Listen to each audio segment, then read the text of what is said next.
Hello students, today we will study about phase equilibria. Phase equilibria में हम heterogeneous system को study करते हैं। हेट्रोजीनियस सिस्टम में नंबर ऑफ फेजेस इक्विलिब्रियम में होते हैं और कितने नंबर ऑफ फेजेस एक टाइम पे इक्विलिब्रियम में होंगे ये डिपेंड करता है conditions of temperature, pressure and concentration of the different phases. Heterogeneous equilibria को स्टडी करने के लिए जे विलियर्ड गिब्स ने फेज रूल दिया था। और ये जो फेज रूल है हम इसको वर्ड्स में एक्सप्लेन नहीं कर सकते, इसको हम सिर्फ एक मैथमेटिकल इक्वेशन से ही डिस्क्राइब कर सकते हैं, जो कि है for a heterogeneous system in equilibrium F is equal to C minus P plus two, where F is number of degrees of freedom, C is number of components and P is number of phases. अब हमें इन सभी terms के बारे में अच्छे से पता होना चाहिए कि इनका मतलब क्या है। तो फर्स्ट है फेज। तो फेज क्या होता है? It may be defined as a part of a system which is homogeneous and separated from other parts of the system by a distinct boundary and physically और chemically different from other parts of the same system and mechanically separable from other parts of the system. Meaning phase, कोई भी एक phase जो है वो जो other parts of the system होंगे, other जो फेजेस हैं उनके से उसकी एक डिस्टिंक्ट बाउंड्री होगी, सेपरेट होगा उनसे और अपने आप में वो होमोजीनियस होगा। और जो दूसरे फेजेस हैं उनसे वो फिजिकली या केमिकली डिफरेंट होगा। और हर एक फेज को हम, जितने भी फेजेस होंगे इक्विलिब्रियम में, उन सबको हम मैकेनिकली सेपरेट कर सकते हैं other parts of the system से। ठीक है, अब इसका एग्जाम्पल देखो। सबसे पहले क्या है? Mixture of gases. ऐसी गैसेस जो रिएक्ट ना करें आपस में। तो गैसेस तो अच्छे से एक दूसरे में मिक्स हो जाती हैं, तो नंबर ऑफ फेजेस क्या रहेगा वहाँ पे? एक। ठीक है, क्योंकि उनको हम डिफरेंट फेज ऐसे सेपरेट नहीं कर सकते इजीली। उसके बाद नेक्स्ट सिस्टम है आइस और वाटर। अब आइस वाटर जो है वो दोनों एक साथ एग्जिस्ट कर सकते हैं। वाटर क्या है? लिक्विड फॉर्म है और आइस क्या है? सॉलिड। तो यहाँ पे दो फेजेस हो गए, एक सॉलिड और एक लिक्विड। दोनों क्या हैं? दोनों की डिस्टिंक्ट बाउंड्रीज हैं। दोनों क्या हैं? फिजिकली डिफरेंट हैं। ठीक है, केमिकली सेम है, वो H2O है दोनों में, but they are physically different, so there are two phases. Similarly, water and water vapors. Here also there are two phases. Water is liquid and water vapor are gaseous. Now ice, water and water vapors. Here there are three phases, one solid, one liquid and one gaseous. All are chemically same but physically different, so there are two phases. We will assume it as three phases. Now two miscible liquids, ऐसे liquid जो आपस में, miscible liquids मतलब जैसे water और alcohols है जो आपस में अच्छे से मिक्स हो सके, ऐसे लिक्विड्स क्या हो जाएंगे? आपस में मिक्स हो गए तो उनको हम सेपरेट नहीं कर सकते इजीली। ठीक है, तो वहाँ पे हम क्या अज्यूम करेंगे कि यहाँ पे सिर्फ एक ही फेज होगा, वो हम उनको डिफरेंट डिफरेंट फेज अज्यूम नहीं कर सकते क्योंकि वहाँ पे फिर उनकी कोई डिस्टिंक्ट बाउंड्री नहीं है। Now to immiscible liquids.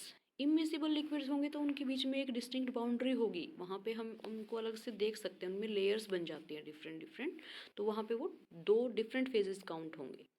Next solid naphthalene and naphthalene vapour. Again solid और वेपर दो डिफरेंट फिजिकल स्टेट्स हैं यहाँ पे, तो टू फेजेस हो जाएंगे इसके अंदर। फिर calcium carbonate, calcium oxide, CO2। यहाँ पे कैल्शियम कार्बोनेट और कैल्शियम ऑक्साइड दोनों सॉलिड्स हैं और एक हमारे पास CO2 जो है वो गैसेज है। ठीक है, अब यहाँ पे थ्री फेजेस होंगे, एक गैस और दो सॉलिड्स। अब ये दो सॉलिड्स हैं, हमने इनको अलग अलग ही अज्यूम किया है। वो क्या अज्यूम किया है हमने? क्योंकि ये दोनों केमिकली डिफरेंट है, तो ये हमेशा क्या होंगे? हम इनको अलग अलग ही अज्यूम करेंगे, चाहे हम इनको कितने भी अच्छे से मिक्स कर दें। ठीक है, नेक्स्ट है मोनोक्लिनिक एंड रोमिक सल्फर। ये दोनों भी सॉलिड्स हैं, दोनों केमिकली डिफरेंट है बट इनका जो क्रिस्टलाइन नेचर है वो डिफरेंट है, तो इनको भी हम डिफरेंट डिफरेंट अज्यूम करेंगे, तो यहाँ पे दो फेजेस हो जाएंगे। नेक्स्ट है saturated solution of common salt containing excess of the salt. Saturated solution क्या होता है? ऐसा सॉल्यूशन जिसमें हम किसी एक पर्टिकुलर टेम्परेचर पे और फर्दर अमाउंट ऐड ना कर सके सोल्यूट की, उसमें और ज़्यादा डिजोल्व नहीं हो सकता। ठीक है, तो हमें पता कैसे चलेगा कि वो सैचुरेटेड सॉल्यूशन है? अब इसमें एक्सेस ऑफ साल्ट डाल के देखेंगे ना हम कि वो उसमें डिज़ोल्व हुआ या नहीं हुआ। तो वहाँ पे क्या क्या प्रेजेंट होगा? एक तो हमारे पास सॉल्यूशन होगा, उस सॉल्यूशन में क्या होगा, सॉलिड अंदर डिज़ोल्व हो गया लिक्विड के अंदर, वाटर के अंदर जैसे, ठीक है। तो एक तो हो गया हमारे पास लिक्विड फेज, एक हमने क्योंकि इसमें एक्सेस ऑफ साल्ट डाला था तो वहाँ पे सॉलिड साल्ट भी प्रेजेंट होगा, ठीक है।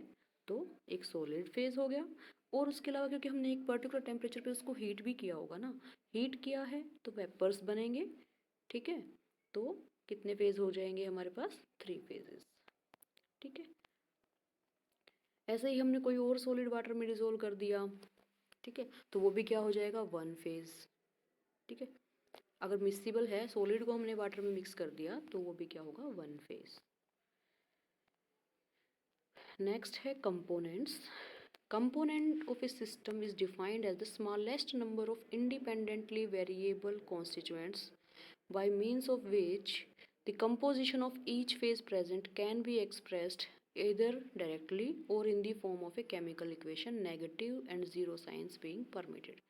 Meaning क्या हुआ इसका कि कितने नंबर ऑफ ऐसे कॉन्स्टिट्यूएंट्स हैं जिनसे हम हर एक फेज की कंपोजिशन को एक्सप्रेस कर सकें। मिनिमम हमें देखना है कितने वेरिएबल्स होंगे वहाँ पे, कंस्टिट्यूएंट्स होंगे, ठीक है।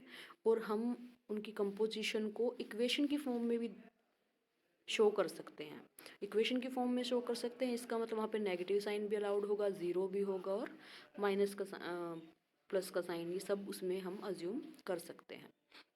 इसको हम एक एग्जांपल से समझेंगे। सबसे पहले है वाटर सिस्टम। वाटर सिस्टम में क्या है? वाटर जो है वो 3 फेजेस में एग्जिस्ट कर सकता है, आइस, वाटर और वेपर।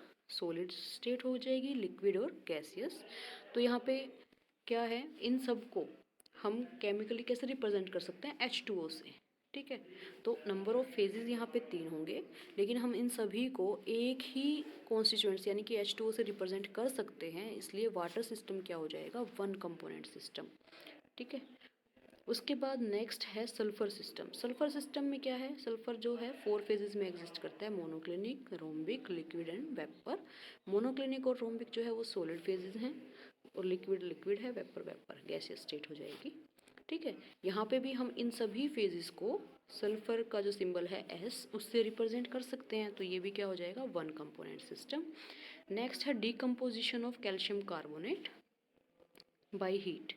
जब इसको हीट करेंगे कैल्शियम कार्बोनेट को तो कैल्शियम ऑक्साइड और CO2 बनेगा।